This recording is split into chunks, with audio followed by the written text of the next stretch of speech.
मेरे प्यारे देशवासियों, नमस्कार। साल 2026 का यह पहला मन की बात है।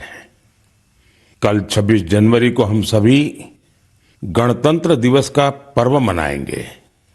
इसी दिन हमारा संविधान लागू हुआ था।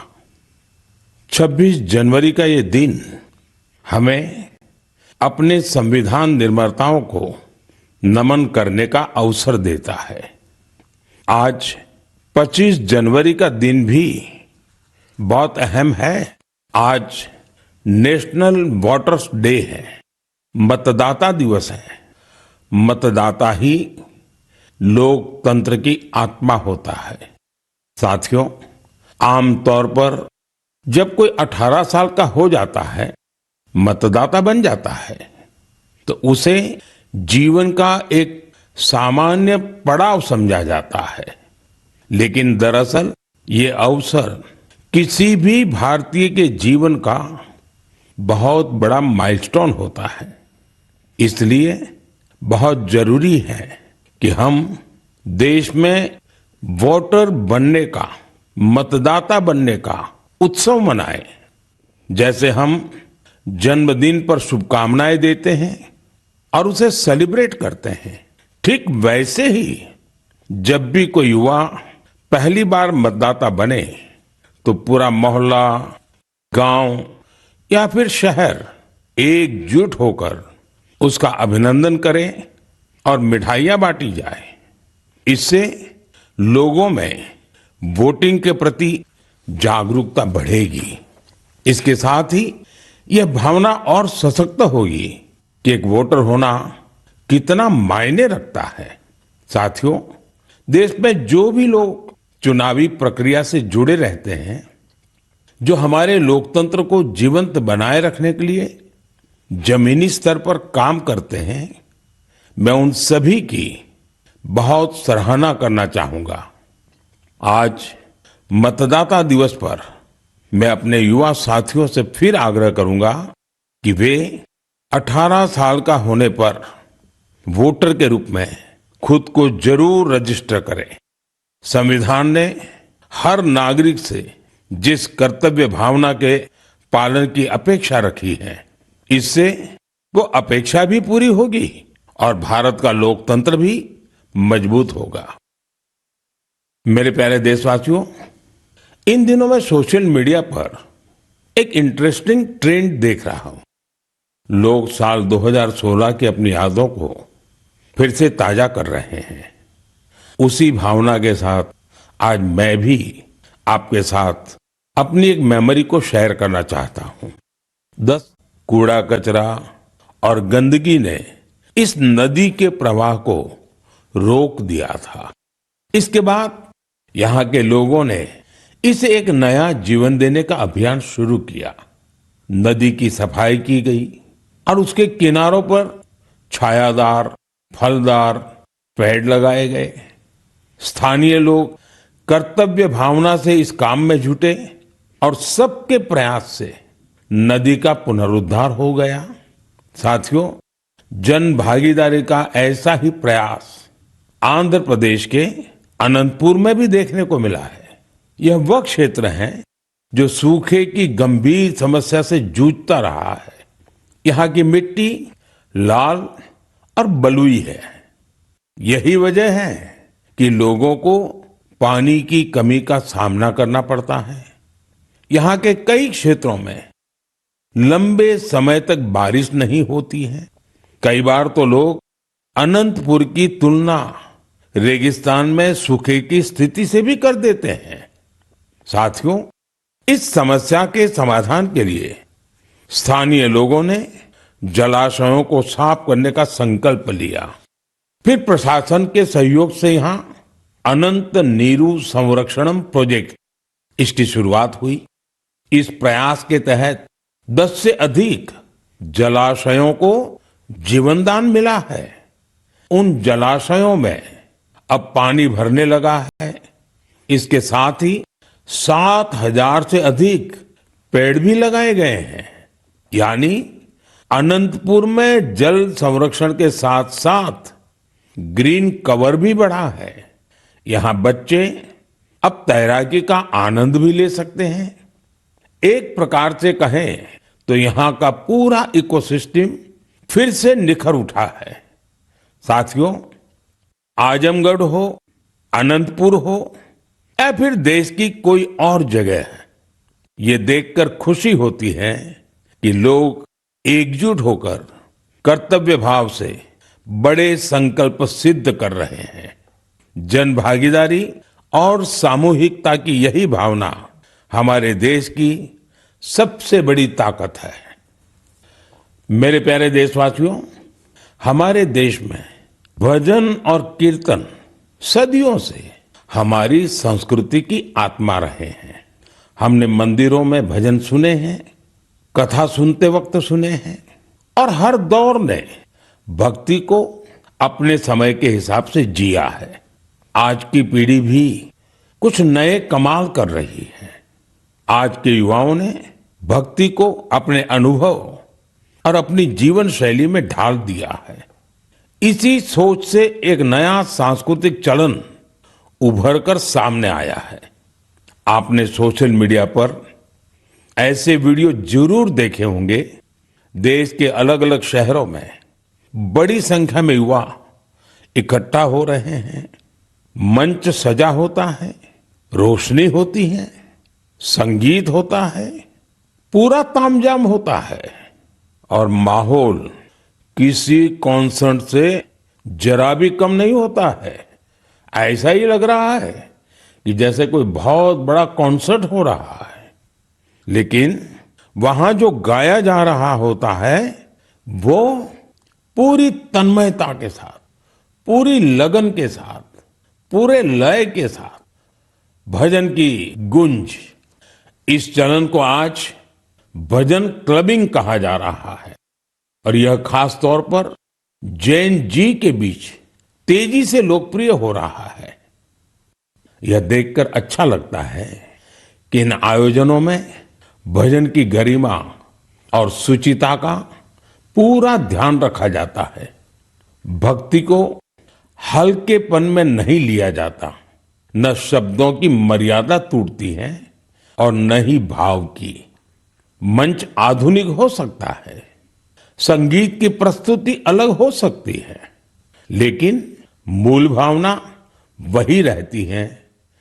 आध्यात्म का एक निरंतर प्रवाह वहां अनुभव होता है। मेरे प्यारे देशवासियों, आज हमारी संस्कृति और त्योहार दुनिया भर में अपनी पहचान बना रहे हैं। दुनिया के हर कोने में भारत के त्योहार बड़े उत्साह और उल्लास के साथ मनाए जाते हैं। हर तरह की कल्चरल वाइब्रेंसी को बनाए रखने में हमारे भारतवंशी भाई बहनों का अहम योगदान है। वो जहां भी हैं वहां अपनी संस्कृति की मूल भावना को संरक्षित कर और उसे आगे बढ़ा रहे हैं। इसको लेकर मलेशिया में भी हमारा भारतीय समुदाय बहुत सराहनीय कार्य कर रहा है।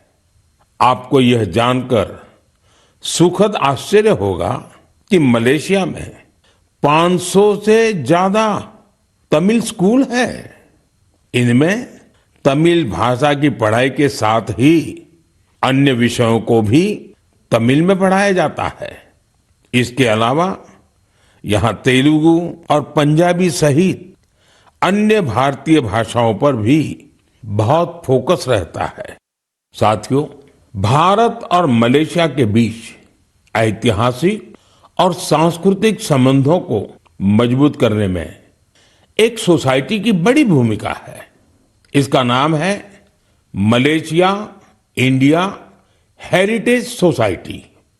अलग अलग कार्यक्रमों के साथ ही यह संस्था एक हेरिटेज वॉक का भी आयोजन करती है। इसमें दोनों देशों को आपस में जोड़ने वाले सांस्कृतिक स्थलों को कवर किया जाता है। पिछले महीने मलेशिया में लाल पाड़ साड़ी आइकॉनिक वॉक, इसका आयोजन किया गया। इस साड़ी का बंगाल की हमारी संस्कृति से विशेष नाता रहा है। इस कार्यक्रम में सबसे अधिक संख्या में इस साड़ी को पहनने का रिकॉर्ड बना, जिसे मलेशियन बुक ऑफ रिकॉर्ड्स में दर्ज किया गया। इस मौके पर ओडिसी डांस और बाउल म्यूजिक ने तो लोगों का दिल जीत लिया। मैं कह सकता हूं, साया बरबांगा देंगान डियास्पोरा इंडिया दी मलेशिया, मेरे का मंबावा इंडिया दान मलेशिया, सेमाकिन टापा। मलेशिया के हमारे भारतवंशियों को मेरी बहुत बहुत शुभकामनाएं। मेरे प्यारे देशवासियों, हम भारत के किसी भी हिस्से में चले जाएं, वहां हमें कुछ न कुछ असाधारण, अभूतपूर्व होते हुए जरूर दिख जाता है। कई बार मीडिया की चकाचौंध में ये बातें जगह नहीं बना पाती, लेकिन इनसे पता चलता है कि हमारे समाज की असली शक्ति क्या है। इनसे हमारे उन वैल्यू सिस्टम्स की भी झलक मिलती है जिनमें एकजुटता की भावना सर्वोपरि है। गुजरात में बेचरा जी के चंदन की गांव की परंपरा अपने आप में अनूठी है। अगर मैं आपसे कहूं कि यहाँ के लोग, विशेषकर बुजुर्ग, अपने घरों में खाना नहीं बनाते, तो आपको हैरत होगी। इसकी वजह गांव का शानदार कम्युनिटी किचन। इस कम्युनिटी किचन में एक साथ पूरे गांव का सबका खाना बनता है और लोग एक साथ बैठकर भोजन करते हैं। बीते 15 वर्षों से यह परंपरा निरंतर चली आ रही है।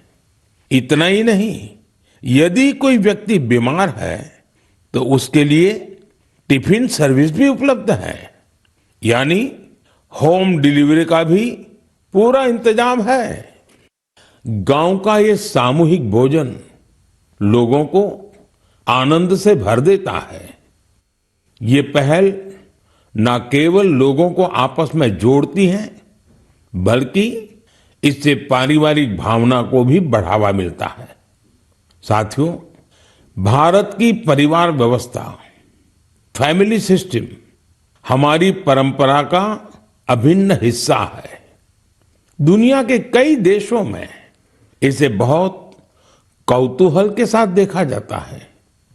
कई देशों में ऐसे फैमिली सिस्टम को लेकर बहुत सम्मान का भाव है। कुछ ही दिन पहले ही मेरे ब्रदर यूएई के राष्ट्रपति महामहिम शेख मोहम्मद बिन जायद अल नाहयान भारत आए थे। उन्होंने मुझे बताया कि यूएई साल 2026 को ईयर ऑफ फैमिली के रूप में मना रहा है।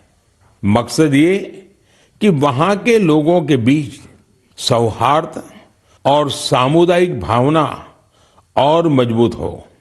वाकई यह बहुत ही सराहनीय पहल है। साथियों, जब परिवार और समाज की ताकत मिलती है तो हम बड़ी से बड़ी चुनौतियों को परास्त कर सकते हैं। मुझे अनंतनाग के शेखगुंड गांव के बारे में जानकारी मिली है।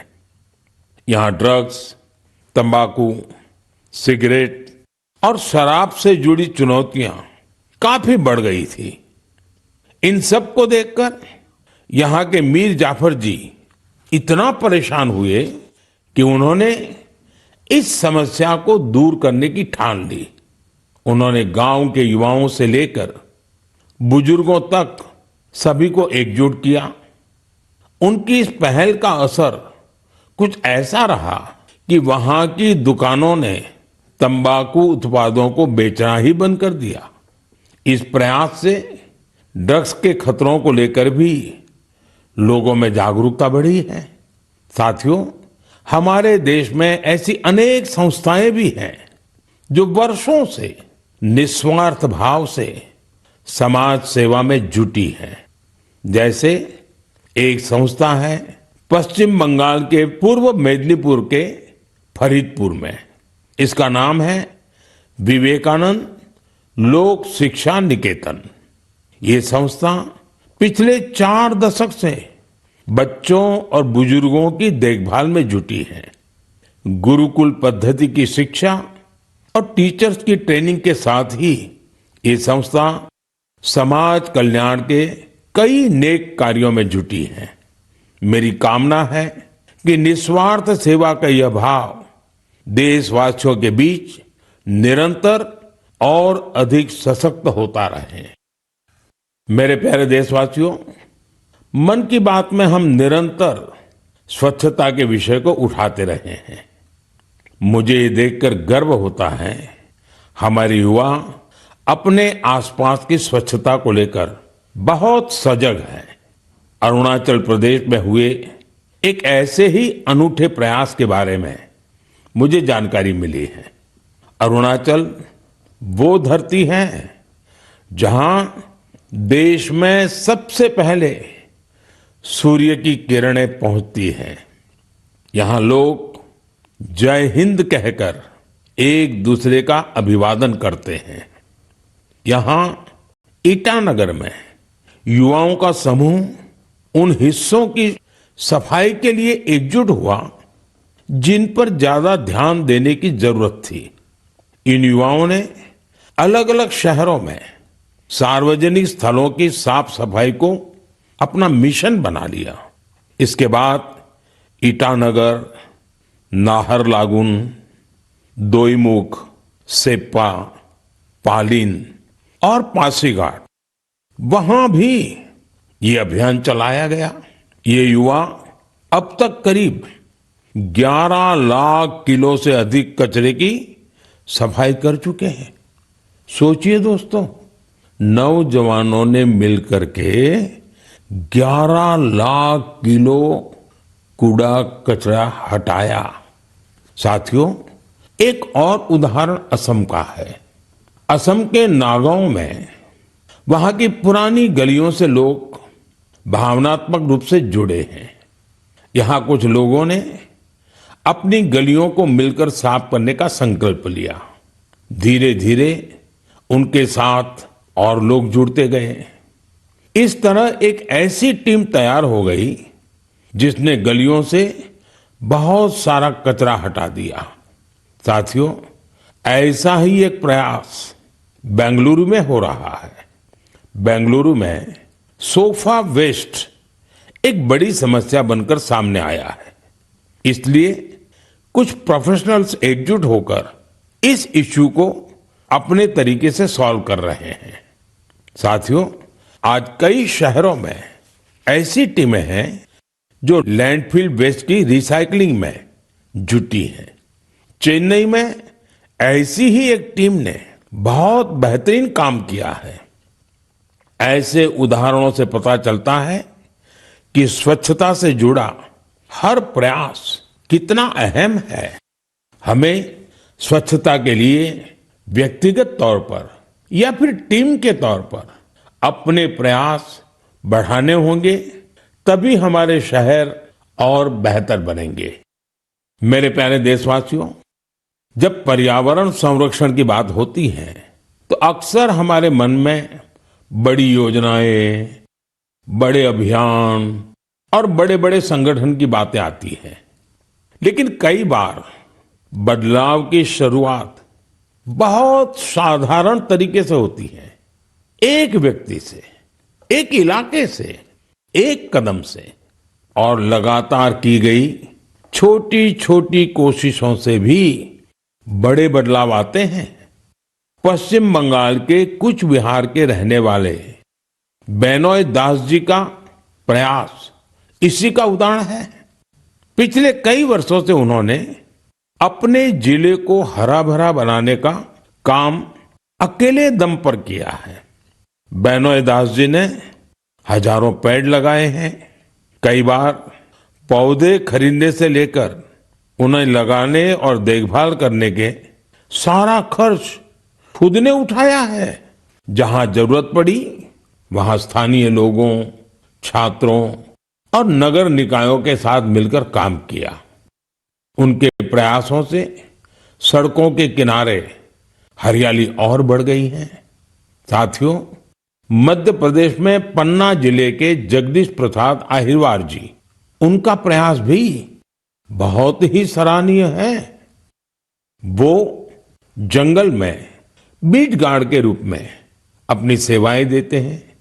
एक बार गश्त के दौरान उन्होंने महसूस किया कि जंगल में मौजूद कई औषधीय पौधों की जानकारी कहीं भी व्यवस्थित रूप से दर्ज नहीं है।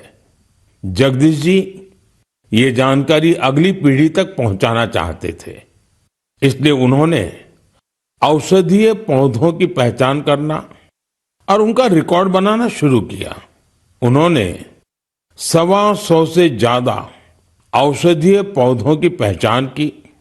हर पौधे की तस्वीर, नाम, उपयोग और मिलने के स्थान की जानकारी जुटाई।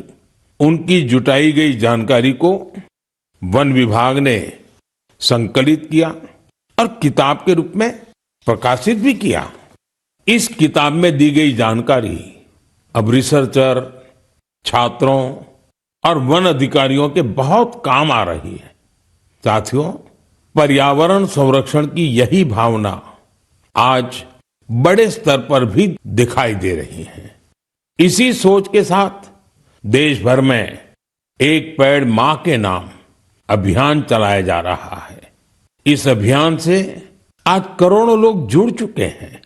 अब तक देश में 200 करोड़ से ज्यादा पेड़ लगाए भी जा चुके हैं। ये बताता है कि पर्यावरण संरक्षण को लेकर अब लोग ज्यादा जागरूक हैं और किसी न किसी रूप में अपना योगदान देना चाहते हैं। मेरे प्यारे देशवासियों, मैं आप सभी की एक और बात के लिए बहुत सराहना करना चाहता हूं। वजह है मिलेट्स, यानी श्री अन्न। मुझे ये देखकर खुशी है कि श्री अन्न के प्रति देश के लोगों का लगाव निरंतर बढ़ रहा है। वैसे तो हमने 2023 को मिलेट ईयर घोषित किया था, लेकिन आज 3 साल बाद भी इसको लेकर देश और दुनिया में जो पैशन और कमिटमेंट है वो बहुत उत्साहित करने वाला है। साथियों, तमिलनाडु के कल्लकुरिची जिले में महिला किसानों का एक समूह प्रेरणा स्रोत बन गया है। यहाँ के पेरिया पालयम मिलेट एफपीसी से लगभग 800 महिला किसान जुड़ी हैं। मिलेट्स की बढ़ती लोकप्रियता को देखते हुए इन महिलाओं ने मिलेट प्रोसेसिंग यूनिट की स्थापना की। अब वो मिलेट से बने उत्पादों को सीधे बाजार तक पहुंचा रही हैं। साथियों, राजस्थान के रामसर में भी किसान श्री अन्न को लेकर इनोवेशन कर रहे हैं। यहाँ के Ramsar organic farmer producer company से 900 से अधिक किसान जुड़े हैं। ये किसान मुख्य रूप से बाजरे की खेती करते हैं। यहाँ बाजरे को प्रोसेस करके रेडी टू ईट लड्डू तैयार किया जाता है। इसकी बाजार में बड़ी मांग है। इतना ही नहीं साथियों, मुझे तो ये जानकर खुशी होती है आजकल कई मंदिर ऐसे हैं जो अपने प्रसाद में सिर्फ मिलेट्स का उपयोग करते हैं। मैं उन मंदिर के सभी व्यवस्थापकों का हृदय से अभिनंदन करता हूं उनकी इस पहल के लिए। साथियों, मिलेट्स श्री अन्न से अन्नदाताओं की कमाई बढ़ने के साथ ही लोगों की हेल्थ में भी सुधार की गारंटी बनता जा रहा है। मिलेट्स पोषण से भरपूर होते हैं, सुपर फूड होते हैं। हमारे देश में सर्दियों का मौसम तो खान पान के लिए बहुत ही अच्छा माना जाता है। ऐसे में इन दिनों हमें श्री अन्न का सेवन जरूर करना चाहिए। मेरे प्यारे देशवासियों, मन की बात में हमें एक बार फिर कई अलग अलग विषयों पर चर्चा करने का अवसर मिला। ये कार्यक्रम हम सभी को अपने देश की उपलब्धियों को महसूस करने और सेलिब्रेट करने का अवसर देता है। फरवरी में ऐसा ही एक और अवसर आ रहा है। अगले महीने इंडिया एआई इम्पैक्ट समिट होने जा रही है।